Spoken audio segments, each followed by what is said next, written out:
Now, it's really not worth a response, but I'm going to give it anyway.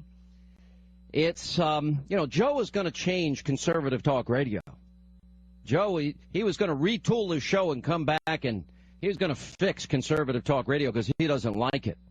Well, his first attempt to talk radio failed.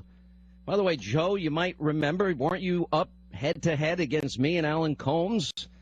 You lost.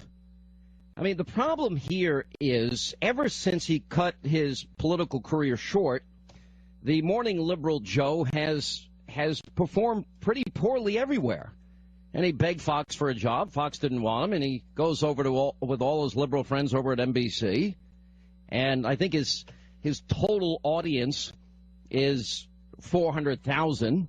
I mean, I even read last week that this new CNN morning show is beating him. So I guess he's trying to gin up some publicity for himself by attacking me. He trashes conservatives all the time, claims he's a conservative, goes after talk radio all the time. He's become pretty much a big government, big gun control, liberal, because that's where his paycheck comes from. It's pretty sad that this is what has become of him. Look, Joe, let me educate you because I know you're listening. And a guy with so little talent and intelligence like yourself that wants to lecture everybody, let me educate you. Because he was critical of comments, which, by the way, mostly were said in jest after the president made the ridiculous comments that he could have been Trayvon 35 years ago.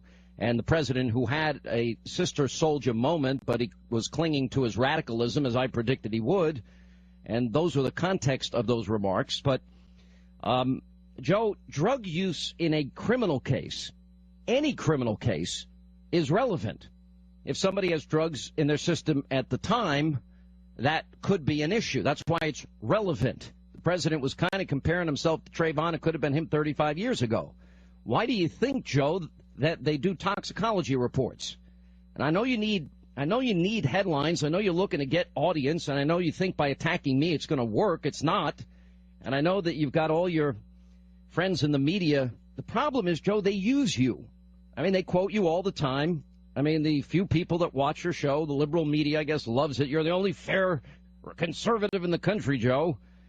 And maybe inside the Beltway, maybe some of your hack friends inside the Beltway like you, but they're using you as a prop to attack real conservatives. And you're doing it for a paycheck.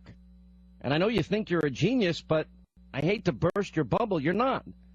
And the point I was making is, when the president said, I could have been Trayvon 35 years ago, that comment, and I said many times how sad, what a tragedy this is in Sanford, Florida, how I believe it was a misunderstanding, how I think that the only reason that Trayvon was close to the house, he probably wanted to get out of the rain. I don't know why he attacked George Zimmerman and got on top of him, but those are the facts of the case as we know them. That's what the jury had to make their decision on. It's sad what happened here. And if you actually read the justification for use of force laws in Florida where you once lived, you'll see that this case was just a classic self-defense case. If you listen to the one eyewitness, if you listen to George Zimmerman's screams consistent with his injuries, that's why the jury verdict came out the way it did. Now, the point was the president could have brought the country together on Friday, and he didn't. Too busy clinging to his radicalism, as I said. And you keep selling your soul for a paycheck by attacking real conservatives and ignoring the radical voices on your own network. We don't really need lectures from Joe Scarborough.